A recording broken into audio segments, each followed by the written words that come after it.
Hello friends, Radhe Radhe. आज मैं लेके आई हूँ बहुत ही प्यारा सोहर गीत। और मेरा गीत आप लोग को कैसा लगता है कमेंट में ज़रूर कमेंट करके बताइएगा। उठे उठे हो कमरिया में पीर राजा, अब हम मरने को।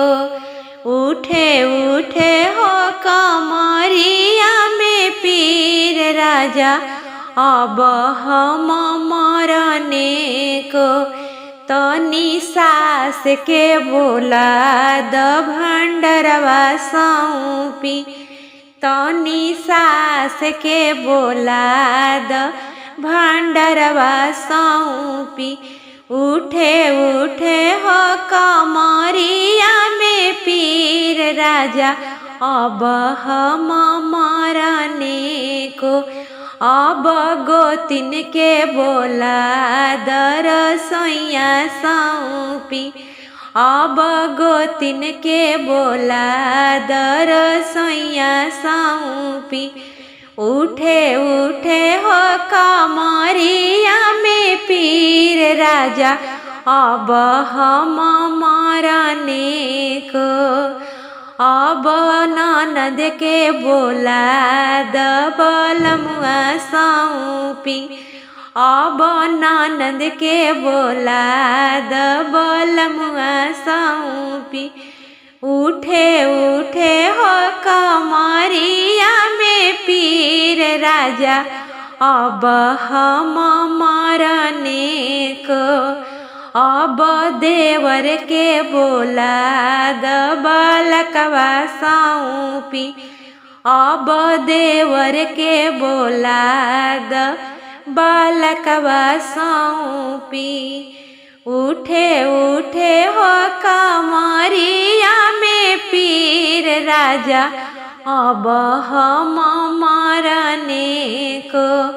उठे उठे हो कमरिया में पीर राजा, अब हम मरने को। एक रतिया गईले पहर रतिया गईले, एक रतिया गईले पहर रतिया गईले हो। अब जाम गईले बाबू नंदलाल हो कि, अब हम जियने को। अब जाम गईले बाबू नंदलाल हो कि, अब हम जियने को।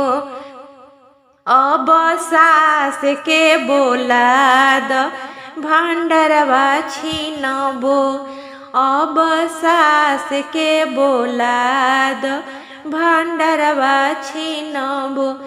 खास खास हो सासु रानी किरिया, भंडरवा में से चोरवले रही कि ना। खास खास हो सासु रानी किरिया, भंडरवा में से चोरवले रही कि ना। अब गोतिन के बोला दरसैया छीनबो, अब गोतिन के बोला द रसोइया छीनबो।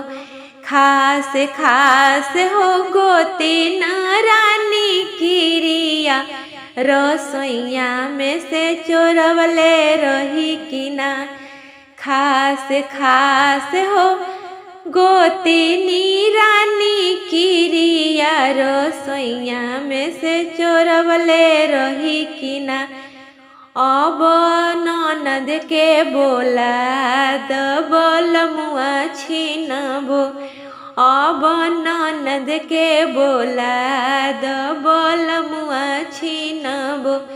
खास खास हो ननद रानी किरिया, बलमुआ संगे सुतल रही कि ना।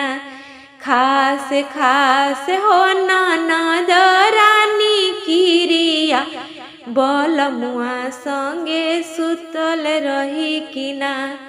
अब देवर के बोला द बालकवा छीनबो, अब देवर के बोला बालकवा छीनबो खास खास हो देवर बाबू किरिया बालकवा हमर मरले रहे कि ना खास खास हो देवर बाबू किरिया बालकवा हमर मरले रहे कि ना खास खास हो देवर बाबू किरिया बालकवा हमर रोवले रहे कि ना।